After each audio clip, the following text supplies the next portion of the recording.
Bienvenidos a Conexiones. Soy Ana Laura Pérez y este es el primer programa de un ciclo en el que vamos a tratar de entender cómo funciona la tecnología que está en toda nuestra vida. Hoy, el metaverso.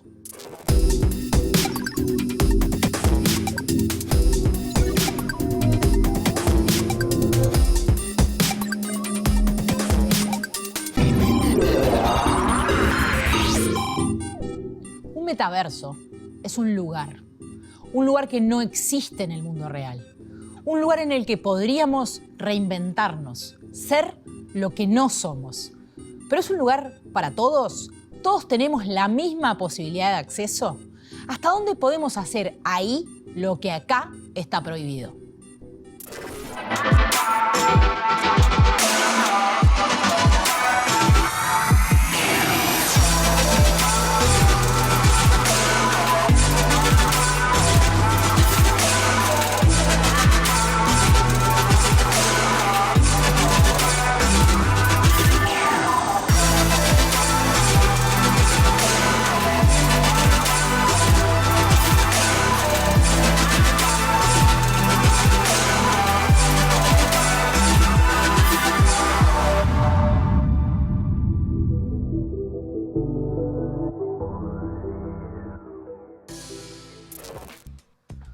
El metaverso puede ser una red social, una app de mensajes o un videojuego online.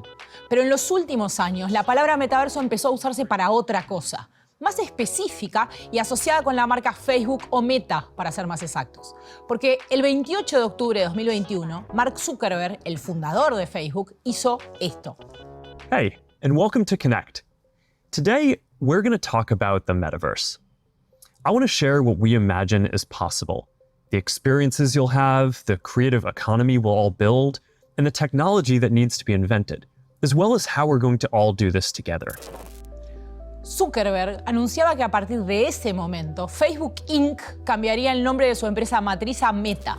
Meta agrupa a Facebook, Instagram, WhatsApp y Messenger, pero incluye también al nuevo proyecto de la empresa Meta Horizon, un mundo virtual donde trabajar, estudiar, hacer ejercicio, reunirse con otras personas o incluso asistir a conciertos. But in our DNA, we're a company that builds technology to connect people. And the metaverse is the next frontier, just like social networking was when we got started. A 2 años de su lanzamiento, ¿en qué está el metaverso? ¿Ya es el futuro? ¿Cuáles son los dilemas éticos que trae la existencia de entornos virtuales? ¿No son otra vez lugares a los que algunos con dinero podrían entrar y otros sin dinero quedarán afuera? Vamos a hablar de eso, pero primero tenemos que tener claro qué es un metaverso y que los metaversos no empezaron con Facebook, de hecho existen hace bastante tiempo. Es un espacio creado paralelamente a lo que es nuestro espacio físico en el que convivimos todos los días, pero no es nada nuevo en realidad. Convivimos con metaversos hace muchísimo tiempo en los juegos. Los juegos son bastante viejos, tienen muchas décadas. En los 2000 ya existían metaversos en videojuegos online. En 2013 salió GTA V con una versión online y la ciudad del juego, Los Santos, se convirtió en un lugar para que los jugadores interactuaran con personas de todo el mundo. Es un metaverso en el que incluso se pueden hacer batallas de rap en un casino como esta que vamos a ver acá. Ok, pues dormimos rápido, como quiero en realidad te voy a decir que nadie me corrige a mí todo el camino, mi amigo, digo que muerdo como canino, ni nos vimos, por eso te voy a decir que cuando rimo, reprimo, te reprimo con los pibes cada vez que la rimo, mi amigo, te digo que yo ya te lastimo, vos me querés ganar a mí en el casino, te digo casi, pero no, mi amigo, digo 3, tiro, ni lo ves, cada vez que te puedo soltar. Pero los metaversos no solo se construyen con realidades inventadas o personajes virtuales. En las redes sociales de hoy también tenemos metaversos. En TikTok está lleno de metaversos. Cuando uno se crea universos en los videos, con las distintas herramientas y las distintas aplicaciones, está creando metaversos y convive en ellos. Y te diría que son mucho más lindos y más interesantes a los que podemos ver en el propio metaverso, que a veces son un poco aburridos y estáticos. Pero si hablamos de metaversos donde la interacción se hace en vivo, con personajes creados para vivir dentro de un entorno virtual y que su fin es hacer cosas parecidas a las que hacemos en el mundo real, tenemos un pionero que existe hace 20 años.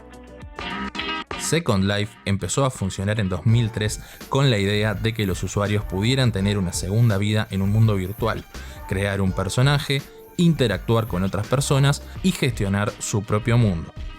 Dentro de Second Life hace 20 años que se generan instancias para que los usuarios puedan dar o recibir clases y participar de conferencias o reuniones. También permite comerciar porque Second Life tiene su propia moneda virtual, que se usa para comprar y vender productos creados dentro del mismo juego, pero también para cambiarla por dinero real en una casa de cambios que existe dentro de su metaverso. En 2007, Second Life superó el 1.000.000 de usuarios activos mensuales. Esa cifra fue bajando hasta cerca del 500.000, pero con la pandemia mucha gente volvió al mundo virtual y en el 2020 alcanzó los 900.000 usuarios mensuales. Este año, Second Life cumple 20 años y finalmente dará el salto a los celulares. Estamos con Fabián Barros, artista digital, coordinador académico de la licenciatura en Diseño, Arte y Tecnología de la Universidad Dordt. Hola Fabián, ¿todo ¿Cómo bien? estás? Muy bien, muchas gracias por la invitación. Por favor, arranco con la primera pregunta. En 2021, cuando Zuckerberg hace aquel lanzamiento que para alguna gente fue sorpresivo, ¿vos qué pensaste? Pensé que íbamos por un mal camino.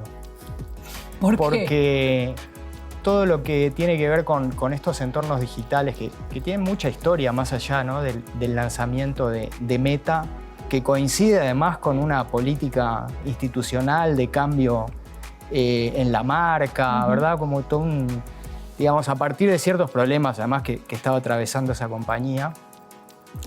La manera en que presenta este metaverso, digamos, no tiene nada que ver en realidad con la manera en que los que participan del metaverso y están construyendo esta idea, digamos, tienen. Ahí va mi pregunta, mi segunda pregunta es, ¿todos los metaversos son iguales?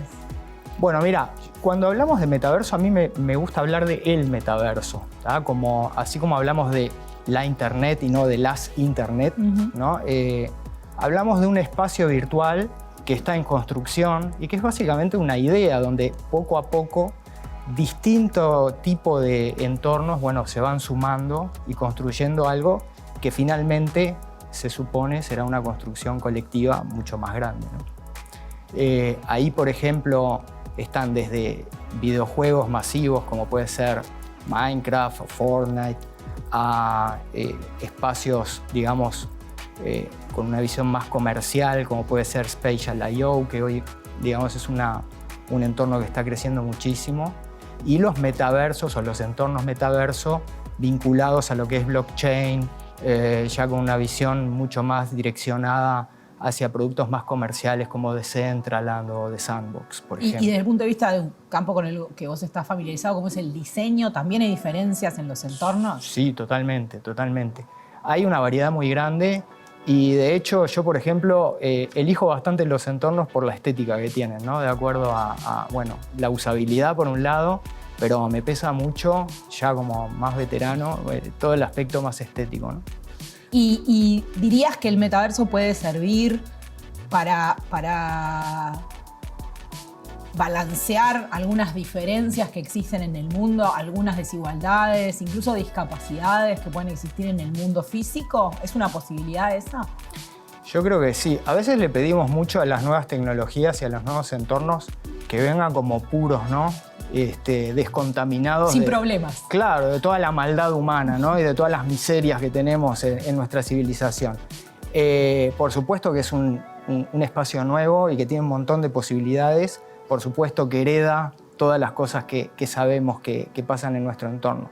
Yendo concretamente a lo que decís, yo creo que sí, que es un espacio donde la integración es posible, donde, por ejemplo, las capacidades diferentes pueden tener un espacio distinto, donde esta mediatización a través de los avatars, ¿verdad? Esto que llamamos la poshumanidad o un costado de esto, también hace que todo lo que tiene que ver con identidad, con género, con la autopercepción, bueno, cambia mucho, ¿no? Es otra manera de concebirnos. Eso está bueno para mí. ¿Y qué implica para un artista digital el metaverso en términos de potencial o qué cosas vos has hecho o te parece que podés hacer? ¿Te acordás de Charlie y la fábrica de chocolates? Sí, claro. Bueno, es como estar Charlie entrando a la fábrica de chocolates. Es como todo un universo en construcción, además, ¿no? Que para los artistas es como, bueno, no sé, un regalo que te vino de arriba, increíble, ¿no? Las posibilidades que tenés, tanto a nivel de programación como de diseño, como en la construcción de experiencias, que es lo que me interesa más a mí, bueno, son infinitas, por un lado. Fíjate que vos no tenés la limitación de la producción, por ejemplo, ¿no? Imagínate que quisieras hacer, no sé, una experiencia en el Monte Everest. No podríamos hoy, acá, ¿verdad? Sería de una complicación y generaría un presupuesto gigante. En el metaverso puedes hacerlo. Y es más, puedes hacer un Everest que esté en Marte o que tenga otra apariencia totalmente distinta, que eso creo que también es interesante. ¿Y se sentiría igual? ¿Estamos cerca de que se sienta igual? Estamos cerca, estamos cada vez más cerca. Eso también trae aparejado todos otros desafíos, ¿no? De cómo lidiar con esta realidad alternativa, esta hiperrealidad que está en la puerta, ¿no? O sea, NVIDIA, bueno, Unreal 5, Unity, son empresas que están como, y motores, digamos, que están llegando al hiperrealismo. Incluso superan la realidad, ¿no? Quizás uno puede percibirlo ya como un producto virtual porque es aún más real que la realidad, ¿no? Si cabe. Y eso también a mí me parece como fascinante, ¿no? No sé si conoces, por ejemplo, toda una línea de producción de Unreal 5, que es Epic Games, la empresa, que son los MetaHumans, que son avatars, pero que ya tienen una apariencia, o sea, podés diseñar humanos, es una cosa muy loca. Imagínate cuando eso además podamos interactuar a través de realidad aumentada, ¿no? Donde ya... Tocarnos.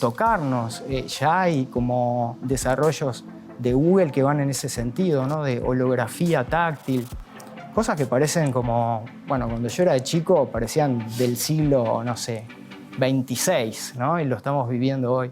Es muy, muy rápida la aceleración que ha tenido todas estas tecnologías, te diría a partir de la pandemia sobre todo, ¿no?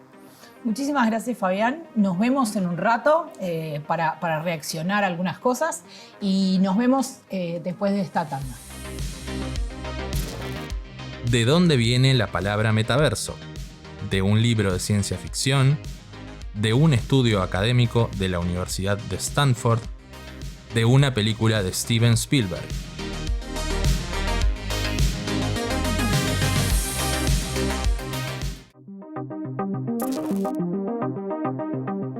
¿De dónde viene la palabra metaverso?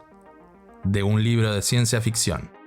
El término metaverso surge en 1992, cuando el escritor Neal Stephenson publicó la novela de ciencia ficción Snow Crash. El protagonista es un repartidor de pizzas de Los Ángeles, que tiene un alter ego en un mundo virtual que se llama metaverso.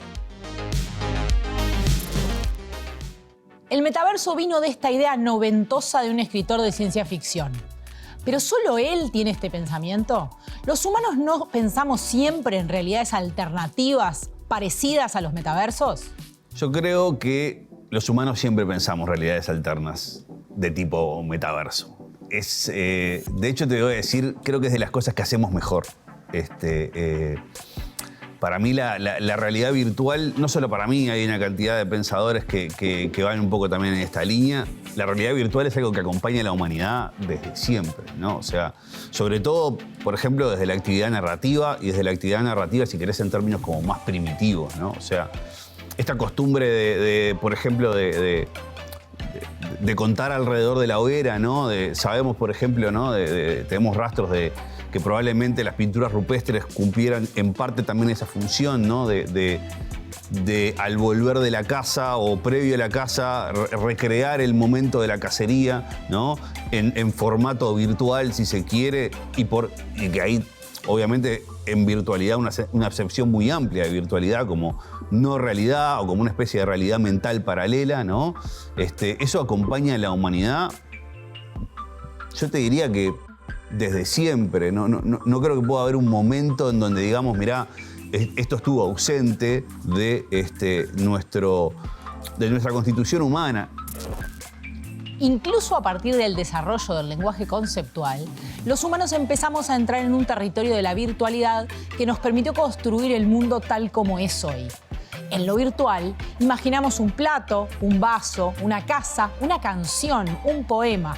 Todo empieza en la virtualidad, desde algo que no existe en el mundo y que luego lo vamos llevando a la realidad. La belleza, el amor, la justicia, ¿no? Son conceptos enteramente virtuales cuyo vínculo con la realidad es mucho menos claro que el del árbol, para empezar, ¿no? Y es muy difícil de establecer, ¿no? Por eso nos peleamos de qué es la belleza, qué es el amor, ¿no? Qué es la justicia. Y bueno, porque son conceptos, son muy virtuales y definirlos tiene algo de arbitrario, por no decir tiene mucho o casi todo. La clave del metaverso que presentó Mark Zuckerberg era lo inmersivo. Esa posibilidad de estar metidos en un cuerpo que no es el nuestro y hacer cosas desde ahí. Para un filósofo de última es, bueno, ¿qué metaverso querés? Porque efectivamente tenemos muchos, ¿no? O sea, el universo de la matemática, el universo de la lógica, el universo incluso de ciencias naturales, la física, la química con los patrones, los modelos, digamos, u otras disciplinas científicas, ¿no? Que de alguna manera crean como ese universo, si querés, como en paralelo, ¿no? Que empieza como a funcionar como una suerte de capas que le empezamos como a poner a la realidad, ¿no? A través de la cual empezamos inevitablemente a mirar esa realidad, ¿no?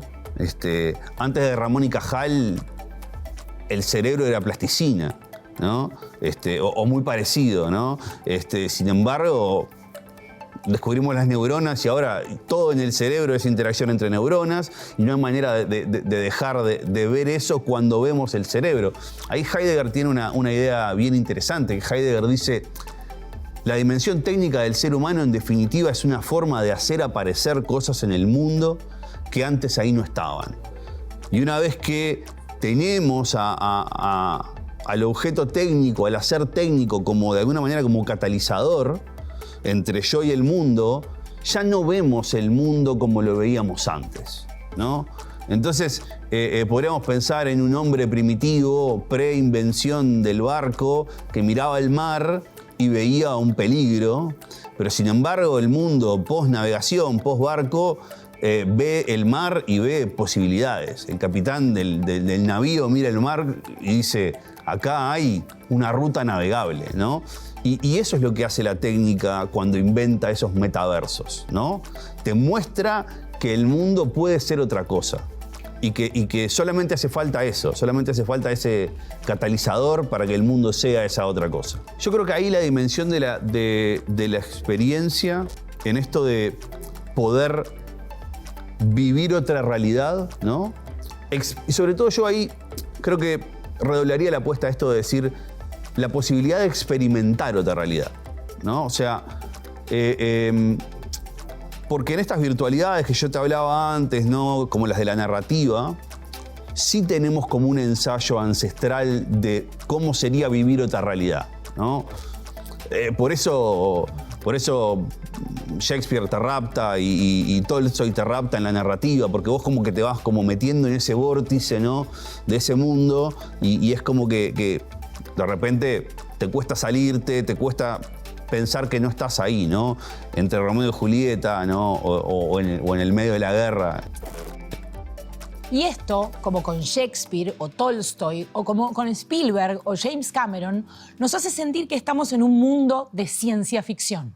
¿Por qué tenemos esa cosa tan presente de experimentar una otra cosa? Porque parece que, a diferencia de lo que pensábamos antes, hay algunas cosas que hasta que no las pasamos por el cuerpo, no las terminamos de entender. Entonces yo creo que ahí está esta seducción del metaverso. Mark Zuckerberg lanzó el metaverso y el cambio de nombre de su empresa matriz dentro de un contexto bastante complicado para Facebook. Cuando se lanzó el metaverso con Zuckerberg, en realidad yo no puedo decir que pensé algo muy distinto a cualquier otro lanzamiento de producto. Para mí el metaverso es un producto más, pero yo lo leo en términos históricos y políticos, porque yo vengo siguiendo el tema hace muchísimos años y sí lo vinculo fuertemente a todo el proceso de la caída, como yo lo llamo, que tuvo Facebook como plataforma después de Cambridge Analytica.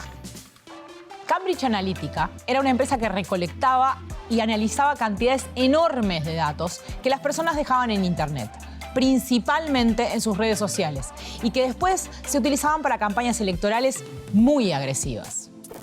Did anyone on your leadership team know about Cambridge Analytica prior to the initial report by The Guardian on December 11th, 2015? Congresswoman, I believe so, and that some folks were tracking it internally. And I'm actually, as you're asking this, I do think I was aware of Cambridge Analytica as an entity earlier. I don't know if I was tracking how they were using Facebook specifically. Cuando hablamos de datos personales, no nos referimos solo a direcciones de mail o números de teléfono, también a temas como la raza, el tipo de educación de las personas, a qué contenido le daban me gusta en Facebook, sobre qué temas conversaban y muchas otras cosas más. Uno de los inversores de Cambridge Analytica es un empresario que va a aparecer en más de un programa de conexiones, Steve Bannon. Bannon fue el jefe de campaña de Donald Trump en las elecciones de Estados Unidos en 2016. Había antes de Cambridge Analytica un consenso sobre las decisiones que tomaba Facebook respecto a autorregularse, a que cada producto que se lanzaba y cada decisión que tomaba también velía con su propia política, con sus propios términos y condiciones, en cuanto a, por ejemplo, manejo de datos personales, en cuanto a moderación de contenido, en cuanto a qué contenido podía estar en la plataforma. En 2018, un ex trabajador de Cambridge Analytica contó que Facebook le permitió a la empresa recolectar datos de más de 50 millones de personas, supuestamente con fines académicos. Además, hacía 2 años que Facebook sabía lo que Cambridge Analytica estaba haciendo con los datos que recolectaba y no hizo nada para frenarlo ni para proteger a los usuarios. Esos datos fueron usados por Bannon y el equipo de campaña de Donald Trump. Pero también se generó, por ejemplo, segmentación de distintos tipos de publicidad con estereotipos, por ejemplo, haciendo targeting en personas de raza negra para venderles ciertas cosas más caras que a otras. Y todo esto está muy investigado, por ejemplo, por Julia Alwyn, en su momento estaba en Markup, y por otras investigaciones. Es decir, hubo un consenso con el cual Facebook en ese momento hizo gran parte de su gran negocio, de sus grandes ingresos, que después toda esa explotación de datos en algún momento uno podría decir se salió de control, pero en realidad estaba todo muy bien documentado incluso por la compañía, hasta que llegó a la política, hasta que llegó al escándalo, entre comillas, de Cambridge Analytica, que fue también una investigación periodística de Carol Cadwalader y que hizo que Mark Zuckerberg tuviera que ir a dar explicaciones al propio Congreso norteamericano. Los escándalos se siguieron sumando y en 2021 se publicó una investigación que se conoce como los archivos de Facebook. La investigación se basaba en documentos confidenciales que una ex empleada de Facebook filtró y que demostraban que los ejecutivos de Facebook decidieron más de una vez priorizar lo que se llama engagement, es decir, mantener a los usuarios dentro de las plataformas el mayor tiempo posible, incluso a costa de su salud mental, y ser agobiados con violencia y desinformación. Había un círculo VIP para que cuentas de alto perfil tuvieran impunidad al desinformar o acosar a otras personas. Había grupos de Facebook que un cártel mexicano usaba para reclutar sicarios.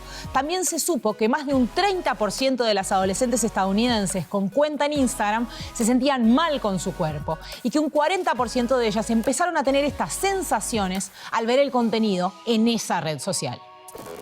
Con estos escándalos frescos, Mark Zuckerberg anunció en octubre el cambio de nombre a Meta y la creación del metaverso. El metaverso viene después de todo eso. Y viene con un rebranding de la compañía y viene con un producto más.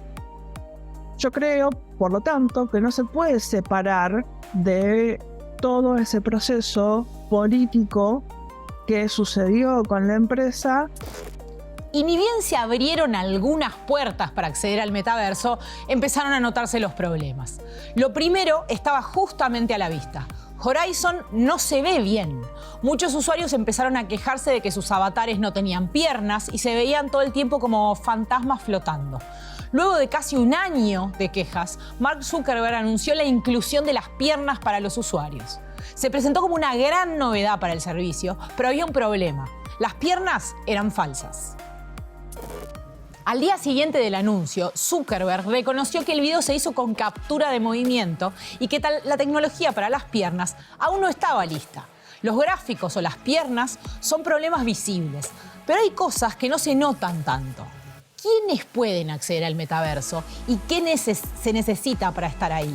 Para empezar, hace falta un equipo de realidad virtual desarrollado por Meta, Quest, que en Estados Unidos cuesta aproximadamente $1.000. Pero además es necesario acondicionar un lugar, ya sea en una casa o en una oficina, para poder usar este equipo.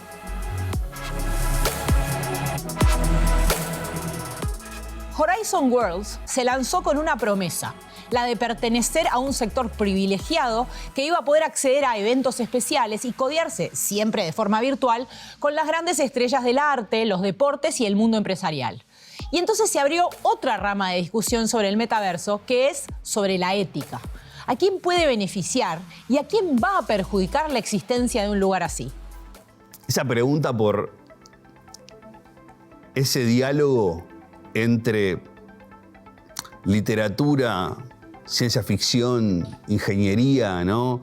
Y hasta dónde hay una actualización en la ingeniería de aquellas cosas que imaginamos en la literatura, ¿no? Es un diálogo que a mí me resulta apasionante.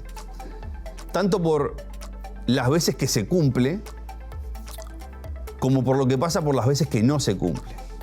Ahí parece que hay como una doble vertiente. Parece que por un lado nosotros nos veníamos preparando para la videollamada desde los supersónicos, ¿no? O sea, en los supersónicos estaba aquello de la videollamada y cuando lo veíamos decía, ¡ah, qué impresionante! El momento este en el que esté la videollamada, y nos veníamos preparando, si querés, como psicológicamente, como cultura, para que en algún momento íbamos a poder mirar a las personas con las que estábamos hablando en simultáneo. Y de hecho, el momento en que las pudimos mirar a las personas hablando en simultáneo, no pasó nada. O sea, digo, los iPhone incorporaron FaceTime y teníamos herramientas de videoconferencia en la compu, y tampoco era que todo el mundo salió corriendo a usarlas, ¿no? Y las llamadas de voz se quedaron obsoletas, ¿no? ¿Cuánto tiene que ver ahí eso que nos estemos preparando para esto como cultura y que nos lo estemos viendo venir, ¿no? En el grado en el que nos sacude el mundo, ¿no? Yo creo que tiene bastante que ver esto de irlo previendo, ¿no? Porque de alguna manera nos vamos preparando a que, bueno, esto en algún momento va a suceder y va a ocupar un lugar. Sin embargo, hay otras innovaciones tecnológicas que son muy difíciles de rastrear en la literatura y que cuando aparecen sí terminan como revolucionando culturalmente el mundo. Para mí la más notoria es Internet. Vos buscás, creo que hay 1 o 2 cuentos aislados allá que escribió, uno que escribió un ruso y otro que escribió no sé quién, ¿viste? Pero que tampoco es un ruso, que no lo puedo nombrar, ¿no? O sea, no recuerdo el nombre del autor específicamente, pero no hay 155 relatos que te cuenten esto de computadoras interconectadas a través de las cuales va a fluir todo el conocimiento y va a estar almacenado, etcétera, etcétera. No lo había. Y cuando apareció Internet en el mundo, realmente sacudió el mundo. O sea, bueno, no lo tengo que explicar, digo, porque hoy vivimos prácticamente que conectados como si tuviéramos, como si fuera una necesidad básica, y sacar el como si fuera, ¿no? Entonces, yo creo que ahí este lugar que ocupa el ingeniero hoy, ¿no? Y el ingeniero, ponerlo como en términos muy amplios, ¿no? El ingeniero, el inventor, el creador, ¿no? Tiene como una especie está como una especie de espacio intermedio en donde por un lugar se convierte como una especie de hacedor de aquellas cosas que pululan en nuestro imaginario, ¿no? Pero que también, por otro lado, tiene esa otra cosa de que quizás aterrizar todas esas cosas que pululan en el imaginario no es lo que más repercusiones le genera, ¿no? Y a esto, si querés, el ejemplo del lanzamiento del iPhone, ¿no? Es como un ejemplo clarísimo, ¿no? Steve Jobs diseña el iPhone contra todos los pronósticos. O sea, era un aparato que no iba a funcionar. Nadie iba a querer un aparato que hiciera más o menos 3 o 4 cosas que otros aparatos hacían bastante bien para ese momento. Teníamos las cámaras digitales que estaban buenísimas, ¿no? Teníamos los reproductores de MP3 que el mismo, o sea, el iPod que el mismo Jobs había manejado. Teníamos los BlackBerrys que hablaban bárbaro, mandaban mail bárbaro. ¿Para qué queremos un teléfono así que hiciera todo con una cámara que sacaba fotos más o menos, ¿no? Bueno, ya está. El resto es historia. Acá está, ¿no? O sea, hay algo que tiene el innovador que tiene que tener, si querés, como de rebelde o de pensar para fuera muy por fuera de la caja, pero tampoco tanto que no pueda entrar en sintonía con otras cosas y que lo que haga no se pueda entender, porque también la ingeniería está llena de fracasos. Octubre de 2021 parece lejano, pero en realidad no pasaron ni 2 años. Sin embargo, en ese momento, o al menos en los días posteriores a ese momento, todo el mundo hablaba del metaverso. Hoy es visto como el gran fracaso tecnológico del 2022. ¿En qué quedó el metaverso? ¿Y qué era lo que ofrecía al fin y al cabo? Lo averiguamos después de la pausa. Tras la presentación del metaverso Horizon, ¿qué empresario dijo que no pensaba tener su cara atada a una pantalla todo el día? Jeff Bezos, Bill Gates, Elon Musk.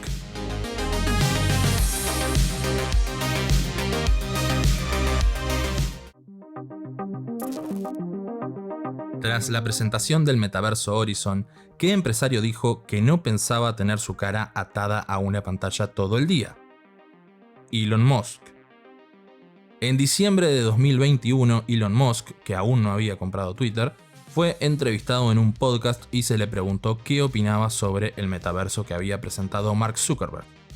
Respondió que no quería atarse a una pantalla a la cabeza y que prefería acceder a una realidad virtual a través de Neuralink, uno de sus proyectos para colocar chips en la corteza cerebral.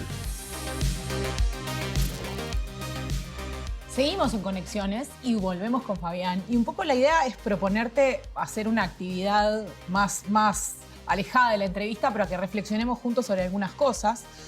Vamos a mirar un video y me interesa que vayas reaccionando a lo que tenés enfrente. Dale.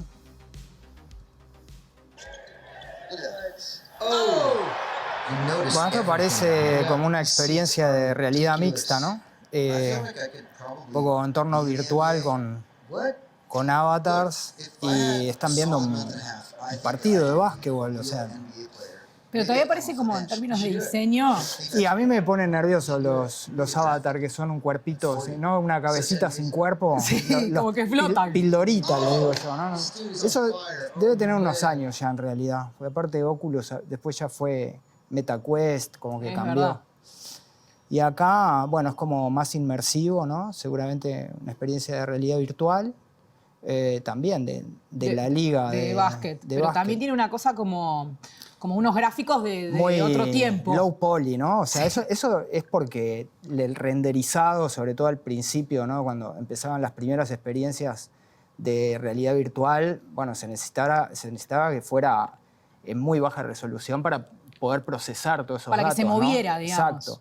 Y más cuando tenés conexión a distancia, digamos, ¿no? Cuando estás en tu computadora jugando desde tu servidor, bueno, pero si tenés que interactuar con otros, sobre todo a través del navegador, bueno, se necesita que sea más baja la calidad. Sí, esto es como... Acá están los sin piernas. Los sin piernas, sí. No, eso tiene ya un tiempo. De hecho, Spatial también, a partir del año pasado, incorporó Full Body, pero... ¿Y por qué es tan difícil? ¿Por qué la pierna es tan difícil? ¿Por qué la pierna es tan difícil? Es una buena pregunta. En general lo que sucede, por lo menos con los headsets de MetaQuest o estos que usamos ahora, los sensores son en las manos, entonces se da prioridad a las manos y entiendo que no se renderiza la otra parte del cuerpo, que eso ya medio que en general ahora todos son full body, ¿no? Pero creo que es para ahorro de datos. Algún técnico que esté más por dentro te podrá decir mejor, pero yo entiendo que es por eso. Sí, esto es Horizon, que es como el metaverso, digamos, la plataforma metaverso de Facebook. Sí. Que, a ver, el grupo Meta obviamente que es muy bueno, sobre todo en el hardware, están buenísimos los MetaQuest. Ahora tienen los Ray-Ban Stories, que son increíbles. Pero bueno, los entornos como, sí, se han lanzado como mucho, muy rápido, y creo que eso ha hecho que no sea tan realista y al final no tan atractivo. Porque por momentos parece como que rebobinamos en términos de gráficos. Si uno piensa en videojuegos, es como que para los metaversos vamos para atrás, a gráficos de la década del 90, 2000. Totalmente, es como antiguo, ¿no? Bueno, eso realmente ya este año, sobre todo, viste que hay como mojones. Este año ha habido como un salto muy grande. Bueno, la entrada de Apple, ¿no? Con los Apple Vision Pro, que son los headsets nuevos. Esto salió hace 2 semanas, pero son increíbles, ¿no? Y el objetivo es que puedas tener un nivel de realismo y de inmersión mucho más alto, ¿no? Porque además hay estas cuestiones. Hay como fallas, ¿no? Como ahí las fallas en cosas que nos resultan como supernaturales en el mundo humano, que empiezan a pasar acá. Sí. Y fíjate que esto, de todos modos, es como muy avanzado. La primera experiencia con realidad virtual que tuve fue en el año 94 en Argentina, que había una especie de parque itinerante con unas máquinas, creo que se llamaba Virtuality la empresa. Y te metías como uno, estaba buenísimo el diseño de los aparatos, pero claro, después cuando te ponían los cascos, iba como re despacito todo y unos gráficos mucho más bajos, ¿no? De hecho, bueno, esto, digamos, fue un estándar. Ya creo que ya pasó, ¿no? Que ahora, hemos avanzado un poco más. Sí, mucho.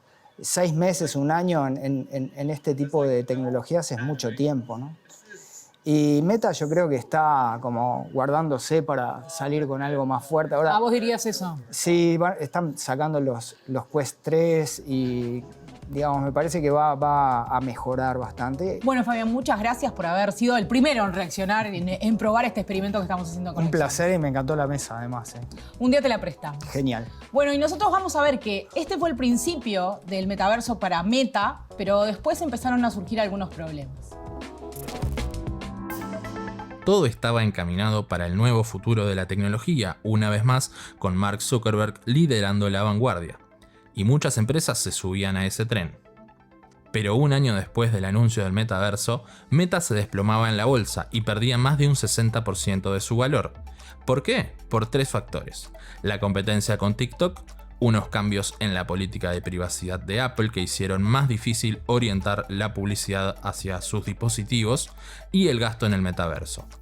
De hecho, en septiembre de 2022, Meta informó que la división a cargo de desarrollar y gestionar el metaverso tuvo pérdidas operativas de más de $9.000 millones. Algo que vamos a ver muy seguido en este programa es que con las novedades tecnológicas también vienen las personas que se aprovechan para estafar gente. Y el metaverso, o al menos esa idea del metaverso, también se convirtió en un espacio para aprovecharse de personas desprevenidas. Se le acabó la buena vida, sí, lo detuvieron a Leonardo Cositorto en República Dominicana. Hablamos del CEO de Generación Zoe, que estaba prófugo y acusado por una estafa millonaria. Lo que se espera ahora es que Cositorto vuelva al país, en donde obviamente va a tener que rendir cuentas ante la justicia. Recordemos, hay más de una decena de detenidos en esta causa, y está detenido también su número 2, que también estaba prófugo en el exterior. El empresario argentino Leonardo Cositorto fue detenido en abril de 2022 acusado de liderar una estafa piramidal millonaria con víctimas de varios países a través de su organización Generación Zoe. Zoe se presentaba como un emprendimiento de educación y criptomonedas, pero cada semana se anunciaba la incursión en otro rubro, desde cadenas de hamburguesas a videojuegos. Pocos días antes de caer preso Cositorto, anunciaba que Generación Zoe iba a incursionar en el metaverso. Trayendo el oro para en febrero empezar con el canje y en abril con los NFTs, los metaversos y todo lo que es la realidad virtual. Así que prepárense porque para el mes de abril la moneda va a subir de manera exponencial. Cositorto anunciaba la creación de un metaverso que se iba a llamar Kingdom of Zoe y prometía que quienes compraran terrenos virtuales ahí iban a tener ganancias mensuales del 15% en dólares o incluso más.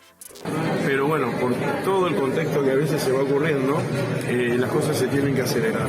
Así que el próximo sábado y domingo van a salir las primeras 15.000 lands de esos activos digitales con una ganancia tremenda, con un valor que cada vez va a ir aumentando. Y son las legendarias, las primeras. Por supuesto que nunca hubo un metaverso de Generación Zoe. Lo que sí hay son víctimas que tratan de llevar a juicio a Cositorto. ¿Vos creés, John, que dentro de 3 años, 2, 3, 4 años, hablar del metaverso va a ser más o menos como hablar hoy del Internet? Exactamente, exactamente. Y de aquí a 2, 3 años, estoy muy seguro que las LAN que hoy están comprando a $2.500 van a estar costando $2,5 millones. Cositorto está preso desde abril de 2022 y es investigado por asociación ilícita y estafas reiteradas a través de un esquema piramidal. Desde la cárcel sigue usando su cuenta de Twitter y desde ahí busca lanzar su candidatura en las elecciones que tendrá Argentina este año, dentro del partido La Libertad Avanza que lidera Javier Milei.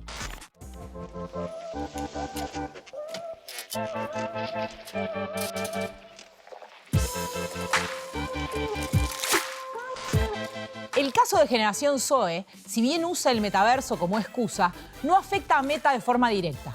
Cositorto nunca se acercó al mundo virtual de Horizon. Lo que sí pasó dentro del metaverso fue más escandaloso. Rosa, y cerramos con una noticia que se ha hecho viral a nivel internacional porque es que una mujer denunció que su avatar fue violado en el metaverso. A los 60 segundos de unirme, fui acosada verbal y sexualmente por 4 avatars masculinos, con voces masculinas que esencialmente, pero virtualmente, violaron en grupo a mi avatar y le tomaron fotos. Nina Jane Petey. Para evitar que esto vuelva a suceder, Meta tuvo que implementar una distancia obligatoria entre los avatares del metaverso. Pero más allá de estos escándalos, el metaverso de Facebook tiene un problema claro que ahuyenta a los inversores. Pocos usuarios que no logra retener. Resulta que por más dinero que Meta esté invirtiendo en la plataforma, según un informe de The Wall Street Journal, esto no está jalando, no está funcionando. Incluso ya es menos popular que Second Life. Meta se propuso que Horizon llegara a 500.000 usuarios activos mensuales para fines del año pasado. Pero tuvieron que bajar ese objetivo porque era inalcanzable. La mayoría de las personas que entran al metaverso no vuelven luego del primer mes y para octubre de 2022 tenía menos usuarios que Second Life. Para 2023 Meta decidió cambiar el enfoque de su metaverso. La plataforma abre al mundo virtual a los adolescentes de 13 a 17 años. Esto significa que van a tener que reforzar las medidas de control parental y moderación del contenido y evitar los problemas que ya ocurrieron en Instagram, Facebook, etc. Además, quieren retomar el objetivo de 500.000 usuarios activos mensuales para mitad del año y alcanzar el 1.000.000 en diciembre. ¿Irá el metaverso a la lista de los peores fracasos tecnológicos de la historia? ¿O este es solamente el primer intento? ¿Terminaremos los humanos viviendo parte de nuestra vida dentro de realidades virtuales? ¿Quiénes podrán ser parte de ellas y bajo qué condiciones? ¿No deberíamos ponernos de acuerdo en eso? Con la tecnología, al igual que con la historia, hay cosas que solo las va a responder el tiempo.